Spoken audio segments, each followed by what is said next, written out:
Yra kažkas, ką noriu, kad šiandien ne tik suprastum, tačiau ir pajustum. Tavo kūnas visą šį laiką transliuoja kažkokį tai signalą.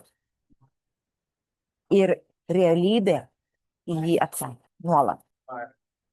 Ne tavo mintimis, ne tavo pozityvių mąstymų, o tam, kaip tu iš tikrųjų jautiesi savo kūne. Taip, gali galvoti apie gausą, gali kalbėti apie gražius santykius, gali kartoti afirmacijas. Tačiau jeigu tavo krūtinė užspausta, kvėpavimas seklus ir nervų sistema vis dar gyvena modelyje, reikia apsisaugoti, reikia įrodyti, reikia pasirodyti.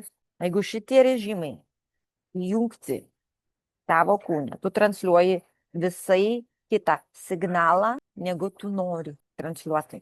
Ir realybė būtent į šį signalą, į tą sutrauktą širdį, jo, į tą nepilną kvėpavimą, į nervų sistemos įsitempimą, bet būtent į tai realybė ir atsako. Ar tavo signalas švarus, realybė parodys. Nes jeigu tavo mintis, žodis, jausmas ir veiksmas sutinka, jo, rezultatai liesis lengvai. Tai signalas išdarkytas, vadinasi, žodis sako vieną, galvoj svajoji kitą, darai dar trečią ir taip toliau. Tavo širdis turi elektromagnetinį lauką, kuris tęsiasi už tavo fizinių ribų, jo, daug daugiau.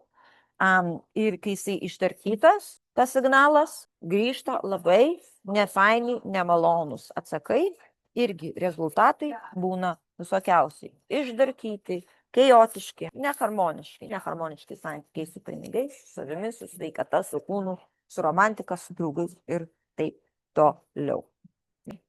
Tai va, čia ir yra visas mūsų darbas, taip ir galim vadinti. Tai nėra tik tais, kad galvot kitaip. Taip, pradėti galvoti kitaip padeda pamatyti kitaip.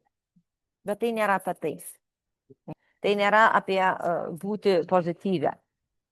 Ar sureguliuoti savo kūną, kad jis galėtų transliuoti tai, ką iš tikrųjų renkiesi. Ne tik kitaip galvoti, ne tik bandyti būti pozityviai. Tačiau tikrai sureguliuoti savo kūną, jo, sudaryti tą širdį, pagilinti savo kvėpavimą. Nervų sistema atsipalaidavime. Taip, kad tu transliuotum tai, ką iš tikrųjų tu nori ir kad galėtum tai pasirinkti. Tai va, kai nervų sistema nusiramina, kas įvyksta? Kas gali pasakyti? Tai saugumas tampa nebe idėja, jo, nebe mintis, tačiau būsena, va, jauti širdimi. Vienoje širdis ir smegenys susijungia, jo, niekas viduje nebesipyksta, jo, viskas į vieną ritmą. Ką jauti, tą ir sakai, ką galvoji, tą ir darai. Tai yra harmonija. Ir toje būsenoje tu nebeieškai atsakymų, tu nebesieki nieko, tu ne kažkur kažko pasimti. Atsakymai pradeda ateiti pas tave. Viskas ateina pas tave. Galimybės pačios pasirodo. Taigi kviečiu, kad dabar pamatytum labai paprastą dalyką. Jo? Uždėk ranką ant krūtinės, užmerk akis.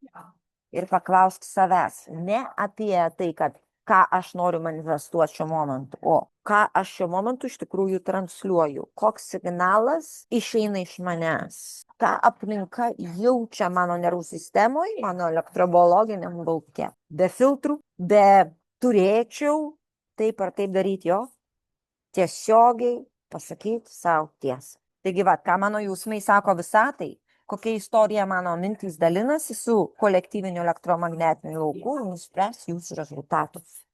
Gerai? Taigi, va, jeigu jau jaučiat, kad laikas nustoti, kaip čia pasakius, suprasti, suvokti ar rinkti žinias, tačiau įkūnyti tą savo potencialą, kviečiu visus prisijungti prie kvantinio gyvenimo būdo bendruomenės. Čia mes nedirbame su problemomis, čia mes įjungiame tavo vidinį potencialą, jo, ir tada problemos pasidaro galimybės. Ir tai, kas vyksta realybėje, tu sugebi priimti be lūžių, jo. Tavo pasąmonė, tavo nervų sistema, tavo kūno signalas, tavo gebėjimas būti harmonijoje, nesvarbu, kas yra, kas vyksta aplinkoje tavo gyvenime, jo. Tai ir yra tavo potencialo įkūnymas. Taip. Ir tu ne tam esi tame gyvenime, kad stengtumėsi stipriau vis. Tu esi čia tam, kad pradėtum transliuoti aiškiau, autentiškiau, staviškiau.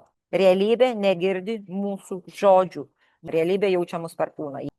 Klausimas, ką visata, ką realybė, ką aplinka jaučia dabar, sklindant iš tavęs. Kokie rezultatai bus šį vakarą, rytoj, poryt. Tai ką jūs jaučiate dabar?